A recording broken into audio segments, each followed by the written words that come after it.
The crystal towers of Velthara Prime stretched into the purple sky like frozen lightning.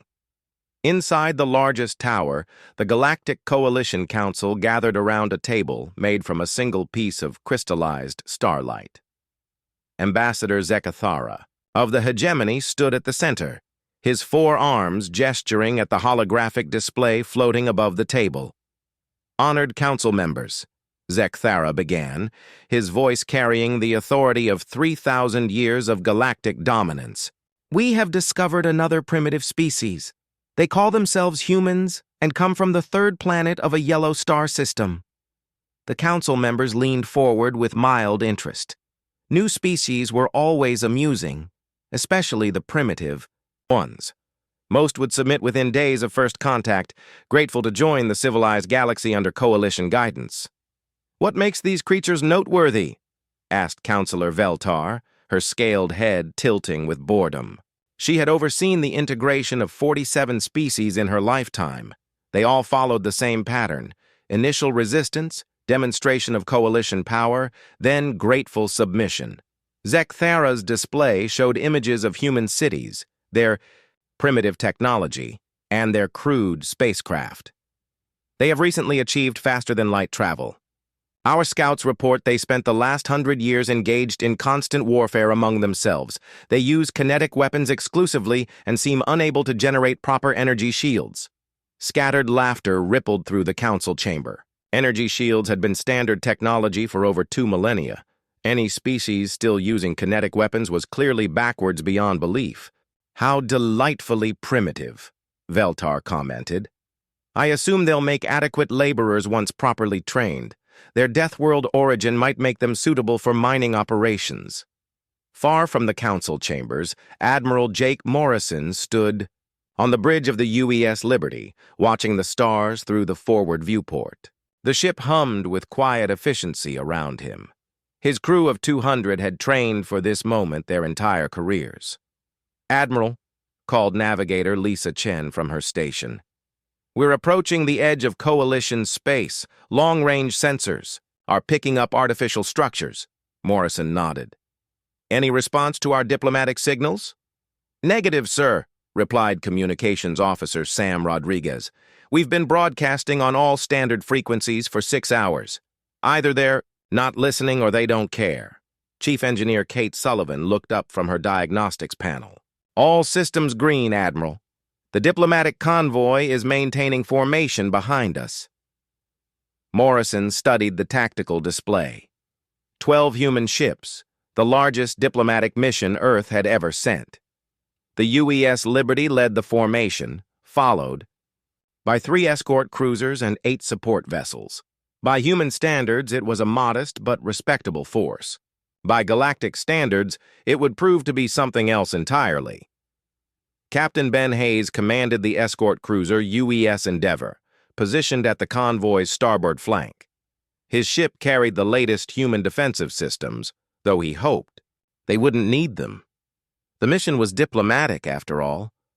Captain, his tactical officer reported, sensors are detecting multiple large structures ahead. They appear to be artificial habitats or space stations. Hayes nodded. Maintain course and keep scanning. If these coalition people are as advanced as our intelligence suggests, they probably know we're here already. On Velthara Prime, the Council continued their discussion of the human problem. Species Coordinator Veltar pulled up detailed files on humanity's home system. Earth, she read aloud. Gravity 1.2 times galactic standard. Atmospheric pressure elevated. Weather patterns include violent storms, temperature extremes, and frequent seismic activity. Definitely qualifies as a death world. Zekathara gestured at the data. Death world species typically develop increased physical resilience but remain technologically primitive. These humans follow the expected pattern perfectly. Their ships, Counselor Mordeth interjected, studying the tactical reports. They're heavily armored but show no energy weapon signatures. Kinetic weapons only, as you said. How quaint. The council members shared knowing looks. Deathworld species were always the same, tough but stupid, strong but backwards. They made Excellent servants once properly broken in. Back on the UES Liberty, Ambassador Claire Adams reviewed her mission briefings one final time. A former prosecutor turned diplomat, she had been chosen to represent humanity's interests in first contact scenarios. Her instructions were simple: establish peaceful relations, negotiate trade agreements, and avoid conflict at all costs. Ambassador, Morrison said as he entered the diplomatic section. We're receiving a response to our signals. They want to meet.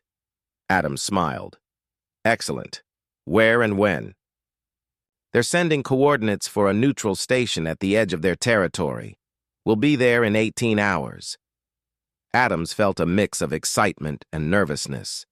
Humanity's first contact with a galactic civilization would define their species' future for generations to come. Everything had to go perfectly. On Velthara Prime, Veltar finished reviewing the human diplomatic request. The primitives wanted standard recognition as an independent species with full diplomatic status. How amusing! Send the usual response, she ordered her aide. Genetic cataloging, weapon surrender, and client species designation. Give them the standard time frame to comply. And if they refuse? The aide asked. Veltar's expression showed mild annoyance at the stupid question. Then we send a demonstration fleet. 50 ships should be more than adequate to convince them. The aide transmitted the coalition's demands to the human convoy. Surrender all weapons. Submit to genetic testing and cataloging. Accept designation as Client Species 2847 under Coalition protection and guidance. Comply within 72 hours or face the consequences. On the UES Liberty, Adams read the Coalition's message with growing disbelief. They want us to surrender our weapons and accept some kind of protectorate status? Morrison's jaw tightened. That's not happening. They're treating us like we're already conquered, Sam Rodriguez observed from his station. Like this is just a formality. Adams composed her response carefully. Humanity respectfully declined the coalition's terms and requested standard diplomatic recognition between equals. She emphasized humanity's peaceful intentions while making clear their unwillingness to submit to foreign authority. The coalition's response arrived within hours. Fleet Commander Mordith was already en route with 50 vessels to demonstrate the consequences of defying coalition authority. Estimated arrival time, 36 hours. Morrison called his senior staff to the conference room. Gentlemen, ladies, it appears first contact isn't going as planned. Captain Hayes, what's the tactical situation? Hayes consulted his datapad. 50 ships is significant, but our intelligence suggests coalition vessels rely heavily on energy weapons.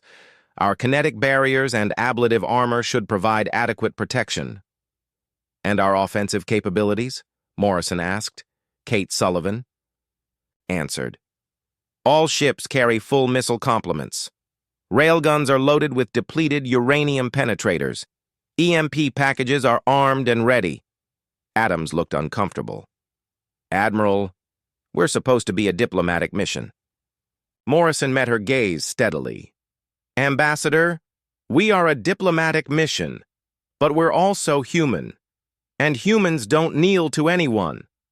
The Coalition demonstration fleet departed Mordeth's home base with confidence born of 3 millennia of unchallenged supremacy. 50 advanced warships carrying the most sophisticated technology in the galaxy, energy shields, particle beam weapons, and crews who had never known defeat. They expected to find frightened primitives begging for mercy. Instead, they would discover why evolution had spent 4 billion years trying to kill humanity, and why humanity had spent 4 billion years refusing to die. The stage was set for a lesson in hubris that would echo across the galaxy for generations to come. Coalition Fleet Commander Mordeth sat in his command chair aboard the battleship Eternal Dominance, watching the tactical display with casual interest. 50 Coalition vessels moved through space in perfect formation, their sleek hulls gleaming. With the confidence of 3,000 years of unopposed supremacy, the energy cores hummed quietly, feeding power to shields that had never been truly tested and weapons that had never faced real resistance. "Commander," his tactical officer reported, "we are detecting the human vessels ahead. 12 ships maintaining defensive positions around what appears to be their flagship." Mordeth studied the primitive craft on his display. Their hulls were thick and ugly, covered in strange angular projections that served no obvious purpose. No energy signature indicated proper shielding systems. Their weapon ports showed the crude mounting systems typical of kinetic armaments. "How pathetic," Mordeth commented to his bridge crew. "They still use metal projectiles like savages from the dawn of civilization." The Coalition fleet closed distance slowly, giving the humans time to appreciate the overwhelming force arrayed against them. Standard procedure called for a gradual approach that would maximize psychological impact. Most species surrendered before the first shot was fired. On the UES Liberty, Admiral Morrison watched the approaching fleet with grim determination. The Coalition ships were beautiful in their own way, all curves and flowing lines that spoke of advanced engineering. They moved with the precision of a force that had never known defeat. 50 ships, Navigator Lisa Chen observed quietly. "They're not taking any chances." "Energy weapon signatures across their entire formation," added Sam Rodriguez from his sensor station. "Particle beams, plasma cannons, some kind of directed energy system I don't recognize." Chief Engineer Kate Sullivan checked her displays one more time. "All defensive systems online, Admiral. Kinetic barriers at full power, ablative. Armor charged and ready. Point defense systems armed." Morrison nodded. The human ships looked crude compared to their opponents, but every line and angle had been designed by engineers who understood that space was trying to kill you. Earth's harsh environment had taught humanity to build things that could survive anything. Captain Ben Hayes stood on the bridge of the UES Endeavour, positioned slightly ahead of the main formation. His ship would likely take the first hits if this went badly. His crew worked quietly at their stations, professionals who had trained for this moment without ever expecting it to come. "All weapons loaded, Captain," his tactical officer reported. "Railgun capacitors at full charge, missile tubes flooded and ready." Hayes thought about his family back on Earth. His daughter Sarah was starting college next month. She would never know if her father died fighting aliens in the depths of space, protecting a diplomatic mission that had already failed. Fleet Commander Mordeth activated the Coalition's standard surrender demand frequency, his message broadcast, across all channels with the authority of galactic law behind it. "Attention, primitive vessels. You are in violation of Coalition space and have refused lawful orders to submit. Surrender immediately or face the consequences of your defiance. Power down your weapons and prepare to be boarded." The response came from the human flagship within minutes. Admiral Morrison's voice carried no trace of fear or hesitation. "Coalition Fleet. This is Admiral Morrison of the Terran Federation Navy. We are a diplomatic mission seeking peaceful contact. We will not surrender our weapons or submit to boarding. Withdraw your forces to avoid unnecessary bloodshed." Mordeth laughed at the absurd threat. Bloodshed indeed. These primitives had no idea what they were facing. "Fire a warning shot," he ordered. "Disable their lead ship's engines. Show them what real weapons can do." The Coalition battleship's main particle beam lanced across space, a brilliant blue-white stream of directed energy that could vaporize a small moon. The beam struck the UES Endeavour's forward hull with devastating force. Captain Hayes watched, his damage displays, expecting to see catastrophic system failures. Instead, he saw something impossible. The energy beam had dissipated across his ship's kinetic barriers like water hitting a stone. The barriers held, deflecting most of the blast harmlessly into space. What little energy penetrated struck ablative, armor plates designed to withstand nuclear fire. "Damage report," Hayes called out. "Forward armor shows minor scoring, Captain. All systems operational. The barriers absorbed 97% of the blast." Hayes felt a cold smile cross his face. The Coalition had just made a terrible mistake.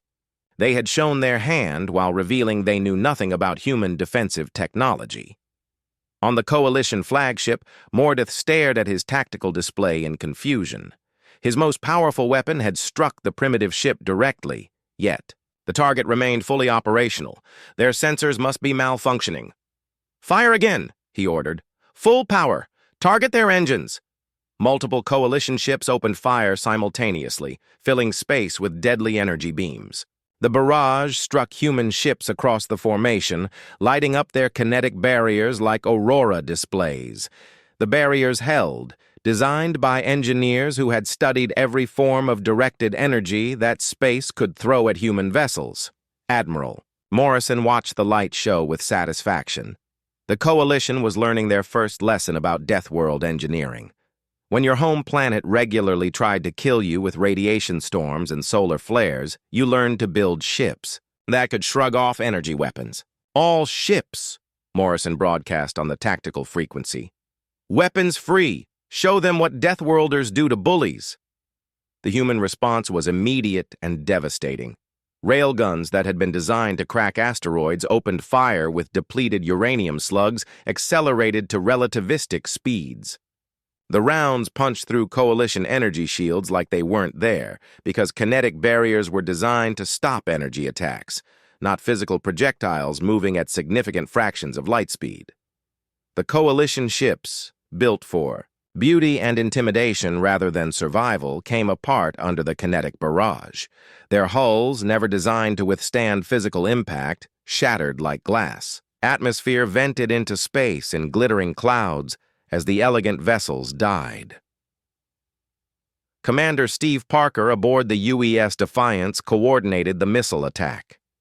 Nuclear-tipped warheads streaked across space, their primitive guidance systems immune to the electronic warfare that would have disabled more sophisticated weapons.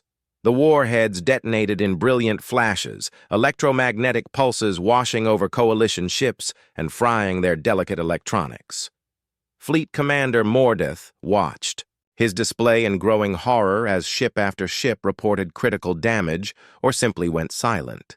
His beautiful fleet, the pride of Coalition engineering, was being torn apart by crude weapons that shouldn't have been able to penetrate their defenses. "How is this possible?" he demanded. "Their weapons are primitive. Our shields should stop anything they can throw at us." His tactical officer's voice shook with disbelief. "Commander, their weapons aren't energy-based. They're using kinetic projectiles and nuclear explosives. Our shields weren't designed to stop physical impacts." The truth hit Mordeth like a physical blow. The Coalition had been fighting energy weapon wars for so long they had forgotten that other types of weapons existed. Their enemies had always used energy weapons because that was civilized, efficient, clean. These humans fought like savages, using crude physical weapons that ignored every advance in defensive technology. Captain Hayes watched a Coalition cruiser break apart under railgun fire, its elegant lines dissolving into expanding debris clouds. He felt no joy in the destruction, only grim satisfaction that his people would survive. "Target their flagship," he ordered his weapons officer. "Full salvo." The UES Endeavor's railgun spoke again, sending tungsten penetrators racing across space at velocities that would have liquefied any human not protected by inertial dampeners. The rounds struck the Coalition flagship's hull, punching through armor plating that had never been tested against physical impacts. Mordeth felt his ship shudder as the kinetic rounds tore through his vessel's superstructure. Emergency alarms screamed as atmosphere vented through hull breaches. His beautiful ship was dying around him. "All remaining vessels," he broadcast on the emergency frequency. "Retreat immediately. Send word to High Command." Only 18 Coalition ships remained intact enough to jump to hyperspace. The rest floated dead in space or had been reduced to expanding debris fields. In 17 minutes, a force that had never known defeat had been utterly destroyed by opponents they had dismissed as primitive savages. As the surviving Coalition ships fled, Mordeth managed one final transmission to Coalition High Command. His voice carried the weight of impossible defeat and terrible understanding. "The humans," he gasped as life support failed around him. They don't fight like us. They fight to kill. The message would reach Coalition space hours later, carrying news that would shatter 3 millennia of certainty. The age of unchallenged supremacy was over, ended by a species that had learned warfare from a world that had spent 4 billion years trying to kill them. The news spread through Coalition space like wildfire consuming dry grass. On 1,000 worlds, species that had never questioned Coalition supremacy gathered around communication centers to hear the impossible reports.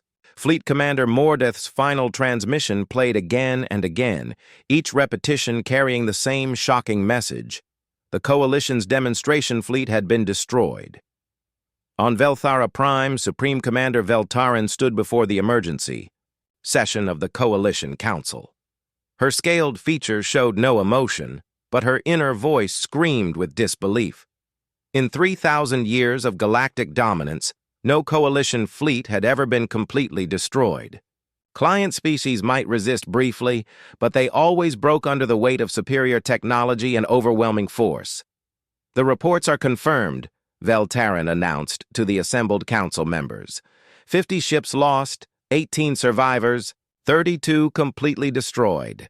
The humans achieved total victory in less than 20 standard time units. Ambassador Zekthara's 4 arms trembled as he processed the information. How is this possible? Their technology readings showed primitive kinetic weapons only, no proper energy shields, no advanced defensive systems. Species Coordinator Veltar reviewed the tactical data from the surviving ships. The reports made no sense. Human weapons had somehow penetrated Coalition shields that should have stopped any known projectile. Their own energy weapons had proven completely ineffective against human defenses. They don't fight like civilized species, she said quietly. Their weapons ignore our defensive protocols entirely. Far from the Coalition capital, Admiral Morrison received new orders from Earth High Command through quantum entanglement communicators. The message was brief but clear. The Coalition had chosen war over diplomacy. Humanity would respond accordingly. Morrison studied the tactical situation with his senior staff aboard the UES Liberty. The Coalition would not accept the destruction of their demonstration fleet without massive retaliation. Earth's intelligence network suggested the Coalition possessed thousands of warships spread across hundreds of star systems. Captain Hayes, Morrison said, "What's our current defensive posture?" Ben Hayes consulted his datapad. All human colonies have been placed on high alert. The outer settlements are beginning evacuation procedures. Our deep space monitoring stations are tracking increased Coalition fleet movements. Navigator Lisa Chen looked up from her sensor readings. Admiral, we're detecting massive energy signatures throughout Coalition space. It looks like they're mobilizing everything they have. Chief Engineer Kate Sullivan ran diagnostics on the Liberty systems. Sir, we took minimal damage in the engagement. All ships report full operational status. But if they're bringing thousands of vessels, we'll need reinforcements. Morrison nodded grimly. The diplomatic mission had become a military operation overnight. Earth's government had hoped for peaceful contact with galactic civilization. Instead, they had discovered that galactic civilization was built on the subjugation of weaker species. Captain Amy Foster commanded the evacuation fleet working to clear human settlements from the frontier. Her ships moved between colony worlds, loading civilians and essential personnel for transport to safer systems. The work proceeded with military efficiency, but time was running short. Captain, her communications officer reported, we're receiving distress signals from the mining colony on Kepler 7. They report Coalition scouts in the system. Foster checked her navigation display.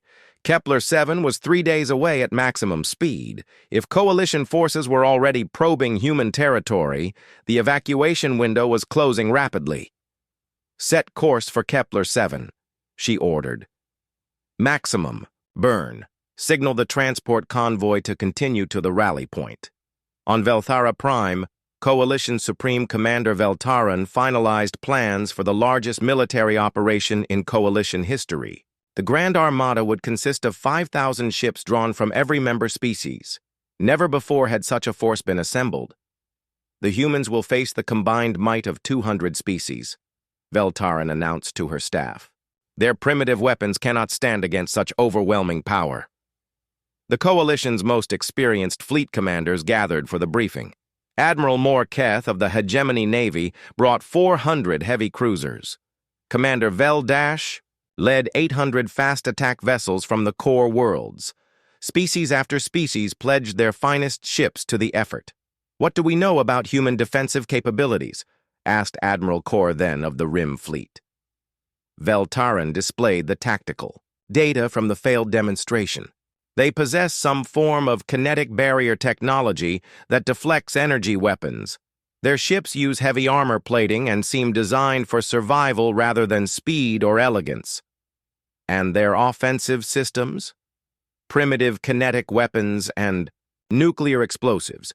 Crude but apparently effective against our defensive systems. We're upgrading all fleet shields to handle physical projectiles. What the Coalition leadership didn't understand was that humanity's weapons weren't primitive by choice. They were the product of 4 billion years of evolution on a world that regularly tried to exterminate all life. Every human weapon had been designed to punch through planetary crust because that's what you needed when asteroids tried to kill your species every few million years. Commander Ryan Brooks received the activation codes aboard the UES Retribution, hidden in a classified shipyard in the Tau Ceti system. Around him, hundreds of similar vessels powered up their systems for the first time. The Coalition thought they had seen humanity's military strength. They were catastrophically wrong. The diplomatic convoy had been exactly that, a diplomatic mission with minimal escort. Earth's real military had been waiting in hidden bases throughout human space, preparing for the day when humanity would need to defend itself against galactic threats. "All stations report ready, Commander," his tactical officer announced. "The Deathworld fleet is operational." Brooks studied the tactical display showing thousands of human warships emerging from concealment. Ships built in the asteroid belts where radiation and micrometeorites were daily hazards. Vessels designed by engineers who understood that space was an environment actively hostile to life. "Signal Fleet Command," Brooks ordered. "The Retribution is ready for deployment." Across human space, similar ships powered up their systems. Dreadnoughts armed with weapons designed to crack moons. Carriers launching fighter squadrons piloted by humans who thought pulling 20 gravities was normal flying. Destroyers carrying enough nuclear warheads to sterilize star systems. The Coalition had spent 3 millennia fighting species that shared their basic assumptions about warfare. Energy weapons, energy shields, long-range engagements between elegant ships crewed by beings who had never faced real extinction pressure. Humanity had different assumptions. They assumed their enemies would try to kill them with everything available. They assumed their ships would be damaged and still need to fight. They assumed warfare was about survival, not dominance.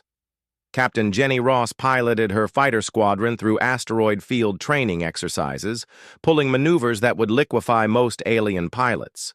Her squadron mates flew formations impossible for species adapted to gentle garden worlds.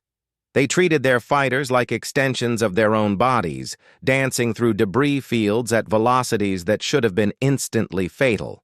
"Gold leader to all flights," Ross transmitted. "Remember, the Coalition pilots have never experienced real gravity. Use that against them." Her pilots acknowledged the order. Every human fighter pilot had trained on Earth, where the planet's gravity well-made every maneuver a battle against physics. Flying in space felt like freedom by comparison. On the Coalition flagship Eternal Victory, Supreme Commander Veltarin reviewed the final preparations for the Grand Armada's departure. 5,000 ships, the largest fleet in galactic history, would jump to human space and end this primitive uprising permanently. "All fleet elements report ready," her aide announced. "We can depart on your command." Veltarin nodded. The humans had won one battle through luck and surprise. They would not survive the full weight of Coalition power. What she didn't know was that humanity had been preparing for this war since the day they first looked up at the stars.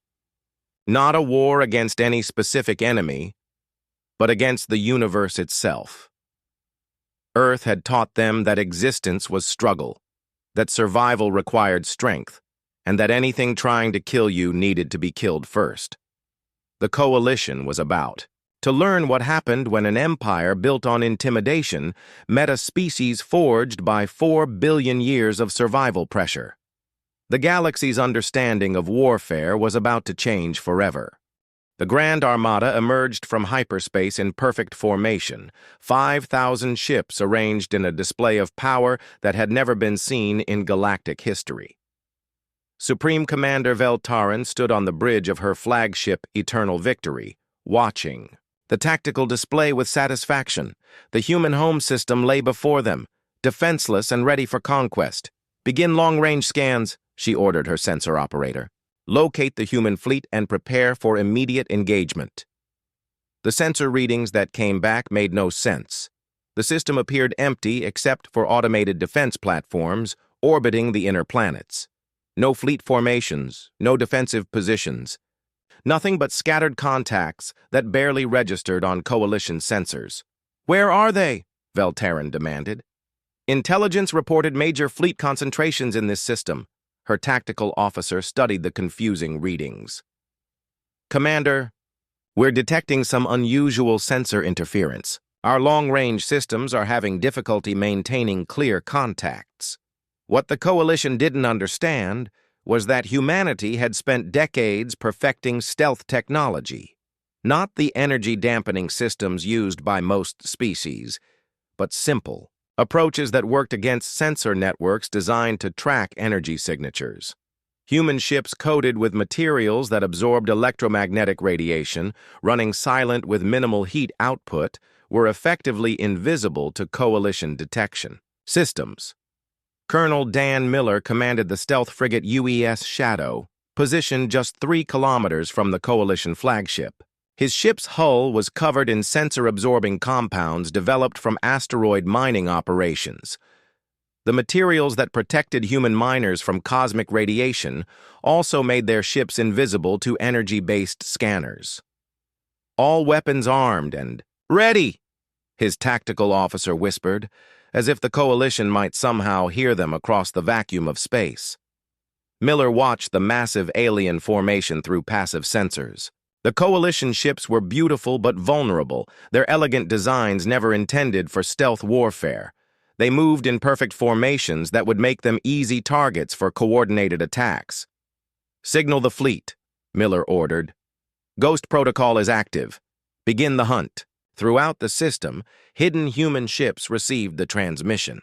Vessels that had been running silent in asteroid fields, behind planetary bodies, and in the deep spaces between orbits began moving toward predetermined attack positions.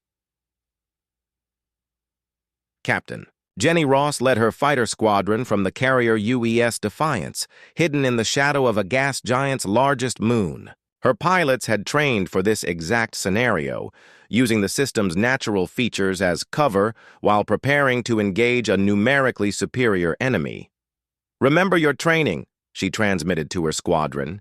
"They've never faced Deathworld pilots. Use every advantage Earth gave us." Her fighters launched silently, their engines producing minimal signatures as they accelerated toward the Coalition formation. Each pilot had been born and raised in Earth's crushing gravity, making them capable of maneuvers that would kill aliens adapted to gentler worlds. On the Coalition flagship, Veltarin grew increasingly frustrated with the sensor readings. Her fleet had jumped into what should have been a target-rich environment, but they couldn't locate the human forces anywhere. "Expand the search pattern," she ordered. "They must be hiding somewhere in this system. Admiral Morketh of the Hegemony." Navy commanded a formation of heavy cruisers near the center of the Coalition force. His ships carried the most powerful weapons in the Armada, particle cannons capable of vaporizing mountains. He was confident that once the humans were located, the battle would end quickly. "Admiral," his sensor operator reported, "I'm detecting some unusual readings near our starboard flank. Possible debris field." Morketh glanced at the display without concern. Space was full of debris fields, remnants of ancient battles or natural, phenomena. His attention returned to the search for human ships. What his sensors had detected was the UES Storm, a human destroyer positioned among actual asteroid debris. Captain Paul Green had maneuvered his ship into the field 12 hours earlier, using the natural cover to mask his vessel's signature. His crew waited in silent anticipation as the coalition formation moved closer. "Target acquisition complete," his weapons officer reported quietly. "We have firing solutions on 12 enemy vessels." Green studied the tactical display. His ship carried enough firepower to cripple or destroy several coalition cruisers, but only if they struck first and struck hard. Once the shooting started, stealth would become secondary to raw firepower. "All ships, this is Storm Leader," he transmitted on the encrypted tactical frequency. "Execute Ghost Strike on my mark." Throughout the system, human vessels prepared to reveal themselves simultaneously. The attack would come from multiple directions, targeting coalition ships that had no idea they were already surrounded. Colonel Miller aboard the UES Shadow lined up his targeting systems on the coalition flagship. Nuclear-tipped missiles loaded. In his torpedo tubes would punch through any shield the aliens could generate. His railguns were loaded with depleted uranium penetrators designed to crack asteroid cores. "Fire," he ordered. The UES Shadow erupted from concealment like a predator. Striking from ambush, missiles streaked toward the coalition flagship while railgun rounds followed milliseconds behind. The stealth ship's hull blazed with muzzle flashes as every weapon fired simultaneously. Veltarin watched in horror as her flagship's shields flared under impacts they weren't designed to stop. The nuclear warheads detonated against her hull, electromagnetic pulses washing through her ship's systems. Kinetic penetrators punched through armor plating that had never been tested against physical projectiles. "Emergency stations!" she screamed as alarms wailed throughout her vessel. "All ships, we are under attack!" The coalition formation dissolved into chaos as human ships emerged from hiding places throughout the system. Destroyers appeared from asteroid fields, firing spreads of nuclear missiles at close range. Cruisers broke cover from behind planetary bodies, their railguns sending tungsten slugs racing through coalition formations. Captain Jenny Ross led her fighter squadron in a diving attack on a coalition battle group. Her pilots pulled maneuvers that defied physics, using Earth-trained reflexes to execute turns that would have liquefied alien pilots. They scattered chaff and electronic countermeasures while launching guided missiles at ranges that should have been suicidal. "Break and attack," Ross transmitted as her squadron scattered into individual attack runs. "Show them how Deathworlders. Fly!" Her fighters danced through coalition defensive fire, their pilots treating the deadly energy beams like obstacles to be avoided rather than weapons to be feared. Years of training in Earth's gravity well had given them reflexes and tolerance for acceleration that no Garden World species could match. Admiral Morketh watched his heavy cruiser formation come apart under human assault. Ships that had never been damaged in 3 millennia of service were being torn open by weapons that ignored every defensive system in the coalition arsenal. "Return fire," he ordered desperately. "All weapons, engage the human vessels." Coalition ships throughout the formation opened fire with everything they had. Particle beams and plasma cannons filled space with deadly energy, but the human ships seemed to dance between the shots. Their pilots and commanders understood something the coalition had forgotten. Warfare was about movement, position, and timing, not just raw firepower. Captain Paul Green brought the UES Storm out of the asteroid field with all weapons blazing. His ship's armor showed scorch marks from near misses, but his crew continued their attack with methodical precision. Human ships were built to fight damaged, to keep shooting even when hull breaches vented atmosphere into space. "Target their command ships," Green ordered. "Cut the head off the snake." Throughout the system, the battle raged with an intensity the galaxy had never seen. Coalition ships, designed for ceremonial displays of power, found themselves outmaneuvered and outgunned by opponents who treated warfare as a science they had perfected over millennia of survival. The Grand Armada, largest fleet in galactic history, was learning why evolution had spent 4 billion years trying to kill humanity, and why humanity had spent 4 billion years learning to kill back. The silence that followed the battle was more terrible than the noise that had preceded it. Where 5,000 coalition ships had once filled space with their confident presence, only scattered debris fields remained. Twisted metal drifted. Slowly through the void, the remnants of the greatest fleet in galactic history.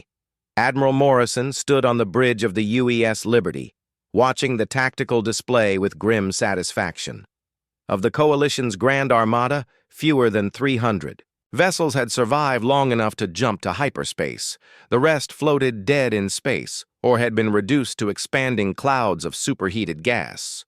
Casualty report, Morrison requested from his communications officer. Sam Rodriguez consulted his displays. 47 human vessels report battle damage. 12 ships lost with all hands. Total casualties just over 3,000 personnel. Morrison nodded solemnly. Every loss was a tragedy, but the numbers told a story that would echo across the galaxy. Humanity had faced odds of more than 4 to 1 and achieved total victory. The Coalition's technological superiority had proven meaningless against opponents who understood warfare as survival. Captain Ben Hayes limped his damaged cruiser UES Endeavour back toward the fleet formation. His ship had taken direct hits from Coalition particle cannons, but human engineering had kept her fighting until the battle's end. Scorch marks covered her hull and atmosphere leaked from sealed breaches. But she was alive. Signal from Fleet Command, his communications officer reported. All ships are to prepare for jump to Coalition space. We're taking the war to them. Hayes felt no joy at the prospect. The Coalition had chosen this path when they demanded humanity's surrender. Now they would learn what Deathworld species did to civilizations that threatened their existence. On Velthara Prime, the survivors of the Grand Armada's command staff gathered in emergency session. Supreme Commander Veltaran sat in stunned silence, her elegant features showing the strain of impossible defeat.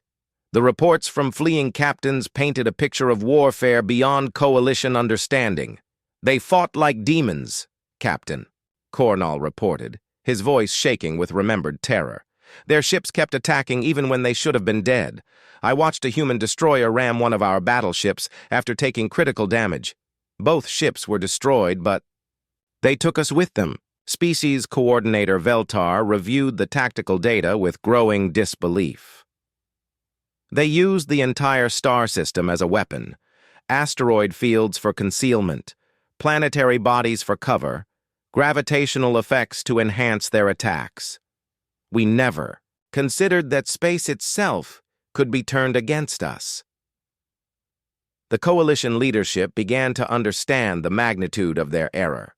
They had built an empire on the assumption that all species shared their basic approaches to conflict.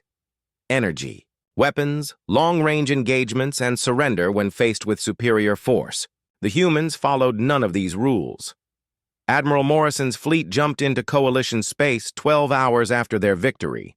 The human ships emerged near the industrial world of Kepler Prime, a manufacturing center that supplied weapons and equipment to Coalition forces throughout the sector. Open a channel to the planetary government, Morrison ordered. The response came within minutes. Governor Velnash appeared on the main display, her forearms trembling with barely controlled fear. She had received reports of the Grand Armada's destruction and knew what human ships in her system meant. "What do you want?" she asked, her translator conveying the desperation in her voice. Morrison's response was calm and measured. "The immediate cessation of all military manufacturing, your cooperation with the establishment of a human administration, and the surrender of any Coalition military personnel currently on your world. And if we refuse," Morrison gestured toward the tactical display where human ships surrounded the helpless planet, "then you will learn why evolution spent 4 billion years trying to kill my species." The surrender came within an hour. Governor Nash ordered all military facilities to stand down and requested terms for her world's peaceful occupation. She had seen the tactical reports from the Grand Armada's destruction and understood that resistance would only lead to her planet's annihilation. Captain Amy Foster led the occupation force that took control of Kepler Prime's orbital facilities. Her Marines moved through the stations with professional efficiency, securing weapon stockpiles and production centers. The Coalition personnel they encountered offered no resistance, too shocked by recent events to consider fighting. "Ma'am," her sergeant reported, "we've found the communications center. They've been broadcasting surrender offers to every human ship in the system." Foster nodded. "Secure the facility, but treat the personnel well. We're not conquerors. We're liberators." The distinction would prove important in the days that followed. As news of humanity's victories spread through Coalition space, client species began to understand that the galaxy's balance of power had shifted permanently. The empire that had dominated them for millennia was crumbling under assault from opponents they had dismissed as primitive. Admiral Morrison received reports from human forces advancing throughout Coalition territory. Resistance was sporadic and ineffective. Coalition military doctrine had never contemplated defensive warfare against an enemy that ignored their basic assumptions about civilized conflict. Captain Paul Green commanded the occupation of the Coalition's primary naval base at Rigel Station. The facility's commanders surrendered without firing a shot, their crews too demoralized to resist after hearing about the Grand Armada's fate. "Sir," his intelligence officer reported, "we've captured intact examples of Coalition technology. Their energy weapons, shield generators, and sensor systems." Green studied the alien equipment with professional interest. The technology was elegant and sophisticated, clearly the product of advanced engineering. But it had been designed by species that had never faced real warfare, never needed to build systems that could survive against opponents determined to kill them. "Catalog everything," he ordered. "Earth Command will want detailed technical assessments." The final phase of the war came when human forces reached Velthara Prime itself. Admiral Morrison's fleet emerged in the home system of Coalition government to find no opposition waiting. The remaining Coalition ships had been withdrawn to protect other worlds, leaving their capital defenseless. Morrison stood on his bridge as human ships took positions around the beautiful crystal world. The planet's orbital defenses, designed to stop energy weapons, offered no threat to kinetic bombardment systems that could crack continents. "Signal the planetary government," he ordered.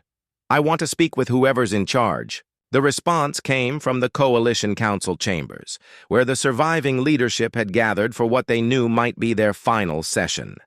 Ambassador Zekthara appeared on Morrison's screen, his forearms showing the ritual gestures of surrender. "Admiral Morrison," Zekthara began, "the Coalition Council requests terms for our surrender." Morrison's response would become legend throughout human space. "You attacked us without provocation. You attempted to enslave our species. You forced us to defend ourselves against overwhelming odds. Now you face the consequences of your choices." He paused, letting the weight of human victory settle over the alien leadership. "But we are not you. We don't conquer for the sake of conquest. We offer you something your empire never gave anyone else. A choice." The terms Morrison presented were, unlike anything in galactic history, the Coalition would be dissolved, its client species granted independence. Reparations would be paid to repair the damage caused by their aggression. But the Coalition species themselves would not be enslaved or exterminated. "We could end your civilization today," Morrison explained to the stunned council. "Our weapons could crack your worlds and scatter your people to the void. Instead, we offer you the chance to learn what civilization really means." Ambassador Claire Adams, who had survived the diplomatic mission that started the war, stood beside Morrison as he addressed the galaxy. Her words carried the weight of human authority, backed by proven military might. "The age of empire is over," she announced. "The galaxy will be governed by the consent of species, not the dominance of the strong over the weak." The transformation that followed would take years to complete. Coalition client species, freed from millennia of subjugation, began to govern themselves for the first time. Trade networks developed based on mutual benefit rather than exploitation. The Terran Federation emerged as a stabilizing force that enforced the rights of all species. Captain Jenny Ross, now commanding a mixed squadron of human and former Coalition pilots, patrolled the shipping lanes that connected hundreds of worlds. Her former enemies had learned to fly alongside her, adapting their elegant techniques to the practical demands of real space combat. "Flight leader to all aircraft," she transmitted during a routine patrol. "Remember, we're here to protect everyone. Now, Coalition, human, or anyone else who needs help." The galaxy had learned its lesson about underestimating Deathworld species. Humanity's strength lay not just in their weapons or their ships, but in their understanding of what civilization really meant. They had been forged by 4 billion years of struggle against extinction, and that struggle had taught them the value of mercy as well as strength. The Coalition's for me,